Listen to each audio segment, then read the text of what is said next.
When Canada's Royal Canadian Mounted Police Force wants to find lost people, catch criminals, and uncover explosives, they call on an elite squad of Mounties. Highly trained assets with agile bodies, powerful jaws, and incredibly sharp noses.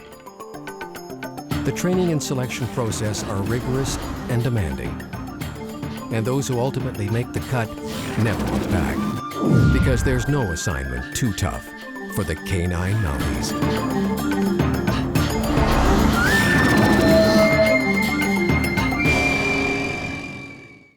The RCMP's canine unit is one of the most respected in the world. And the Mounties maintain those standards by selecting only a handful of candidates each year to train for the elite canine team. A constable who wants to be part of the unit will spend 5 or 6 years in the field working with specially bred German Shepherd pups before they're considered. They not only have to show an aptitude for working with dogs, but they have to be top-flight constables themselves. And once they're chosen, they're put through an intensive 3-level course where they have to learn how to train their dogs while they're learning the ins and outs of their new job. When they're leaving here training, you know, they've worked so hard.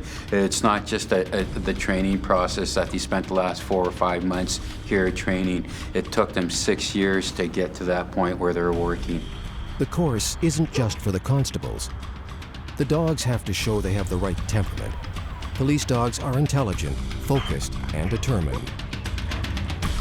When they graduate, their title becomes PSD for Police Service Dog, and they really are true partners for their handlers. In the field, the dogs live with their handlers, but do not become part of the family. The dogs live in separate kennels outside of the house. Let's go to work, buddy. When the course is finished, each of the teams is reassigned to a location that's in need of a canine unit. My name is Corporal Dan Block. I'm with the RCMP Police Dog Service. My police dog is Tony. Police Dog Service was the section that I wanted to get into, and I was willing to do and work towards that career regardless of how long it would be, whether it be 5 years, 10 years. I was willing to put that time in. Well, it's funny when if I'm just taking out to start my shift and loading him up in the truck, he knows the difference between going to work and then going to a call. If we're going to a call, he can't relax in the vehicle. He'll start whining, barking. He seems to be very in tune with what's going on around him. If we're just going to work and just starting a shift or out for a run, he'll be relaxed in the back and just waits for the door to open so we can go out and run. Dan and Tony patrol the area around high-level Alberta, about 800 kilometers north of Edmonton. They're the first dog team that's ever been assigned to the area. Being the first dog handler that's been in this region, the experience the members have had working with police dog services is very limited. If they have any, it's very minimal. So one of the hurdles I found when I first arrived was the whole education of what the police dogs can do, how they work, and what we require to be successful. And that is a total team effort. It's not just the dog handler and his dog. It's the dog handler, his dog, and the detachment members that assist with this success. Our dogs, they have that never give up attitude. We teach them that if they're sent to apprehend, they're in that fight and they won't quit. One of the transitions from training to the real world is, in the real world, you don't know what that person's intention is when you find them, and what they may try to do to evade you. As the only canine unit in the area, Dan and Tony are on call 24/7. The local RCMP detachment will bring them in, for instance, when they need to track a suspect. Police dog work in general, it's not a proactive policing approach to things. We're in most cases reactive. We're called after the fact, after the crime's occurred. Control, there's no one else in the vehicle. In this scenario, a local member of the RCMP detachment is chasing a suspect in a stolen car. Again, control, call PDS, please. High level 1, have a 1071 priority. The officer needs help tracking and radios in for Dan and Tony, the police dog service. Okay, you was last seen running? Last I saw he was running, yeah. I saw him from a distance now at the end of the road, though. Okay, and the car has come back stolen now? Yeah, we ran the car's plate, comes back stolen out of Edmonton. Okay, car's clear? Car's clear, no one else around. Just one subject? Just one. Okay.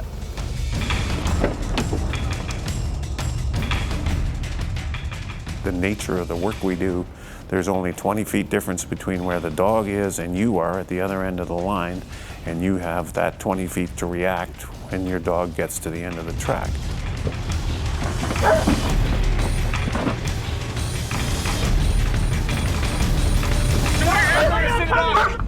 Good boy, get that guy out of there. Show me your hands or I won't send the dog. No, listen, man. Show me your hands. Turn around. Walk to the sound of my voice. Stop. Patrol, I have one guy in custody. So when you're tracking, you always have to be tactically aware that, you know, harm could happen to you and your dog. And how would you deal with that? So that's where it goes back. You always got to play in your mind the what if. Like, if the subject I'm tracking does this, this is what I would do. And you got to think of scenarios like that, so you're prepared if it does happen. Like, I think working with the dogs, we by far get the better end of the deal. Like, we get way more than what we give. Like, I get paid to, you know, to work with dogs. It's an unbelievable career. When the constables and their dogs graduate from the canine course, they're reassigned to an area of the country that needs a canine unit. That could be anywhere from the far north to the west coast. I'm Constable Dion Sutton with the RCMP West Shore Police Dog Service, and this is my police service dog, Tito. Dion and Tito now cover a large area of South Vancouver Island. But right after finishing training in explosive detection work, Dion and Tito worked at some major events. Being in the explosive profile, it was a great experience. We've searched for the President, the Premier, the Prime Minister, Emperor of Japan.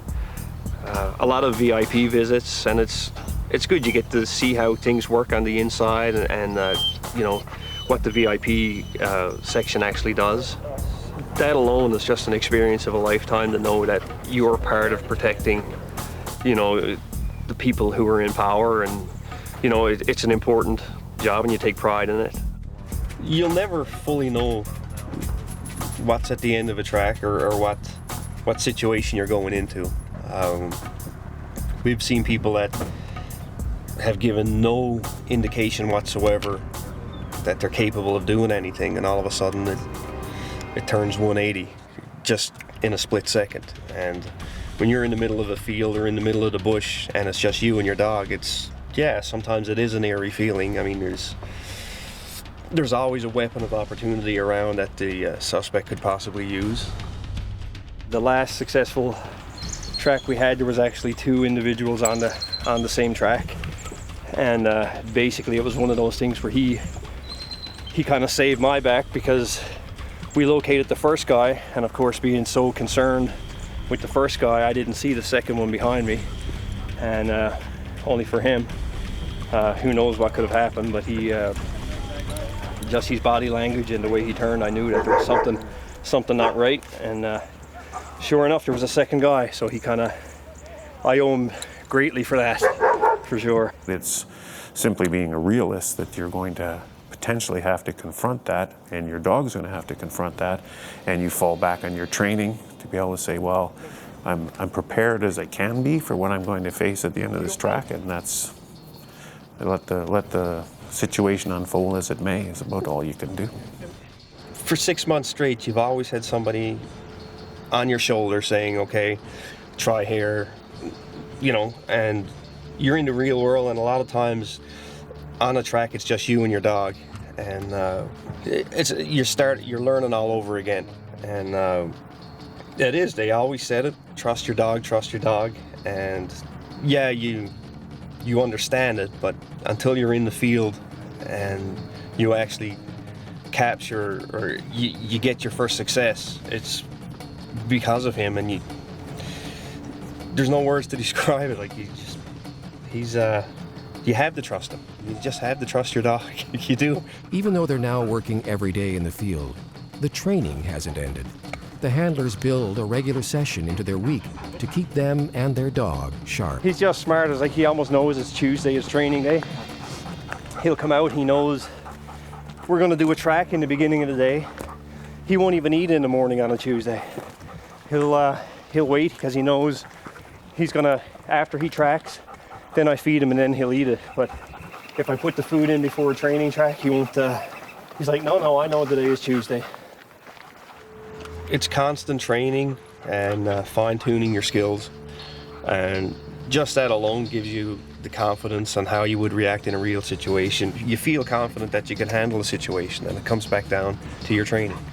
And if you don't train, you're not going to be confident in going in. Hey, bad guy, come on out. And, you know, it only comes with training and numbers. And the more you do that, the better you read your dog and the more confident you feel. We've more or less gelled as a team better.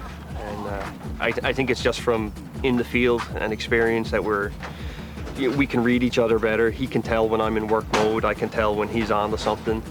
And it just works. It's like we're on the same wavelength. Every day he sees me when I walk out to the back of the house in the uniform. He knows he's going to work and he's just excited. He's to the point now where he senses things.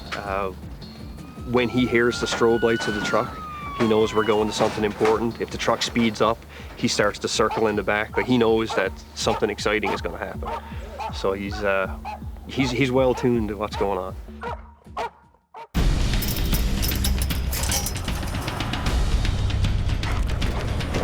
Hi, my name's Corporal Jesse Gaughan. I'm with the PDS section in Strathcona County. My partner is PSD Tyro. At the end of the canine course, Jesse and Tyro were assigned to work in a large area around Edmonton, Alberta. It was tough at the first little while because especially as a new handler, you're trying to, I want to say almost force the issue a little too hard. And it's only because Tyro is the dog that he is that he didn't take a track and lead me on a wild goose chase. Later you'd find out that this person was picked up by a vehicle or they were incorrect, that bit of evidence wasn't actually there and you had to go search another area and you found the evidence there. So that was a big part of learning to trust him because you always wanted it to be a success. You never want to go home without whatever you're trying to accomplish. And for me, trying to force that onto Tyro at times, it's a credit to him that he never led me astray. He always did what he was supposed to do and what he was taught and what he was imprinted from the start. So I don't understand it. You saw when we were going lights and sirens and he's just laying in the back like it's not a big deal. He just, you know, he's happy to be around, and then when it's time to work, he puts his nose down and he goes to work. And we've been in some situations where we've been in stressful situations, but he hasn't acted like it's stressful to him. He's not worried. A lot of the tracks that we go into, you don't know whether they have weapons, the individuals that are running or anything like that. So sometimes you're crashing through bush and all that. So it's pretty hard to be silent when you're tracking somebody.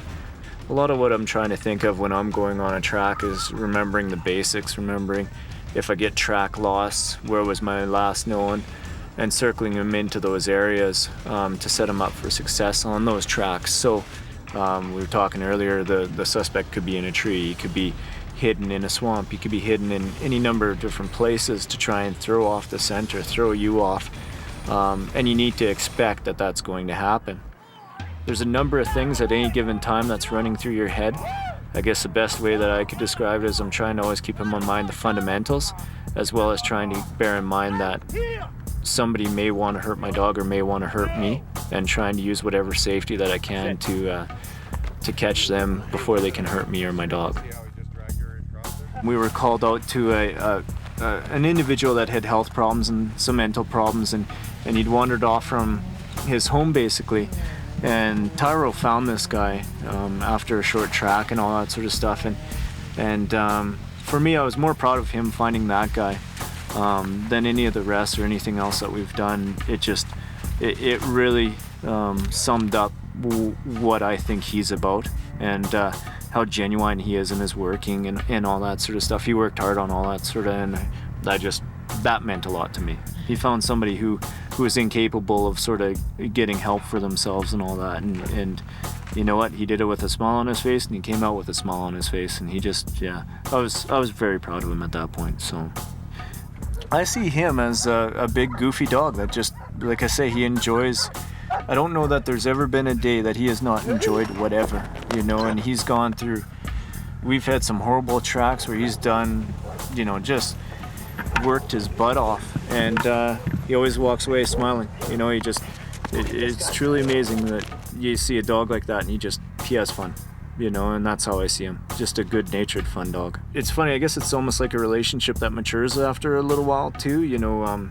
It's gotten to the point where, I don't want to say Tyro knows what I'm thinking, but it almost seems like that. And I know in training when they were talking about moods and all that, how it goes down the line, and geez, if I'm not happy or if I'm whatever else, he reads into it. He's probably one of the, you know, when they say dog is man's best friend, he is my best friend. Like, he's, you know, there's just no way around it. You know, he knows me better than probably most people do, and it's just such a rich relationship. You know, it feels like a strong bond to me anyway. So, like, it's the best job in the RCMP. There's no other job I think compares to it. After 27 or 28 years, whatever it's been now that I've been in the dog world in the RCMP, it still amazes me to this day what the dog does on any given exercise for the simple pleasure and reassurance and praise from his handler. They do it over and over again. They never seem to quit. High energy. He's motivated. He's thick-headed, like me. He's stubborn. Loyal, reliable, you know, trustworthy. I know he's got my back. There isn't a situation that I go into where I'd ever second guess that my dog wouldn't be there for me. There's a different bond there as well, and I believe with Tyro I have a different bond than most people would with a house dog or a family pet of any kind. It's impossible to understate the bond that exists between the handlers and their dogs. And that bond only gets stronger the more they work together. A canine dog will serve for between 7 and 9 years before they are retired. If the handler retires too, the dog will become a family pet. But if the handler stays in the canine unit, they'll sometimes place their dog with a loving family. The work the canine teams do is often dangerous, and all of the handlers know that their brave, loyal partners could lose their lives in the line of duty. For the handlers, it's like losing a family member. On April 16, 2008, veteran canine handler Sergeant Marcel Gibault lost his dog Fred in the line of duty. I never had any children, and my dog is my son. Like, we're together 12 to 15 hours a day, every day. I spend more time with Fred than I do with my wife. It's just the nature of the work. Like it or not, you develop a mutual respect for each other. And he sees me getting out of my truck, and I'm walking up to him, and man, he could have shot me in the heart. I just knew there was something wrong. He looked at me so sad, and he says, "I hope you're not looking for your dog." I said, "Yes, as a matter of fact, I'm looking for my dog." He just grabbed my shoulder. He said, "I'm really sorry to tell you this." He said, "But I think your dog just got killed on the highway." So I got up there, and it's like, I look at the monument, and it just hit me, right? Like, oh, I know what I'm here now, right? So I said to myself, the whole time last night I was writing this, and I'd be crying a little bit, and I said, okay, I got to read this over and over and over and over and get through it, and never mind the tears now, right? Like, you know, grab a hold of yourself. It's tough, because it's almost saying like, okay, now your name is on there, now it's goodbye, Fred, right? And don't want to do that.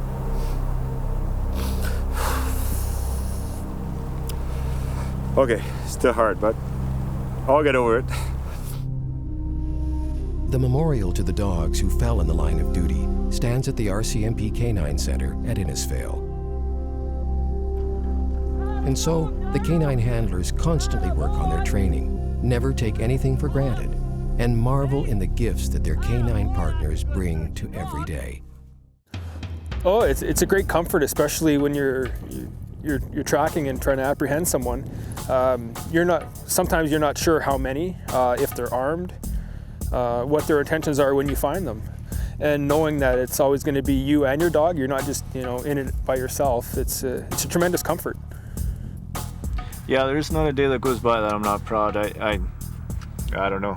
I love him with all my heart, and he cracks me up, and I'm sure he's probably sick and tired of hearing me talking in the truck and can hardly wait for retirement, but I have a good time with him, so. He'll do the tasks that we want him to do, but then, let him be a dog. He's many's the time he'll chase his tail in the back of the truck or just be goofy, and that's one of the best characteristics that he's got that I like. So he kind of suits his handler. Oh, I love my dog for sure. There's no better partner in the world. I never have to worry about if he's going to be there for me. Most reliable backup I could think anyone could have. Good boy. You won't find the members of the canine team bragging about their accomplishments. For the members, the pride is in the work itself. The RCMP's canine unit is known and well respected around the world. Every year, law enforcement teams come to study the way the RCMP breeds and trains their dogs. For the members who work in the RCMP canine unit, it all comes down to a very simple thing: a profound relationship between an officer and their dog.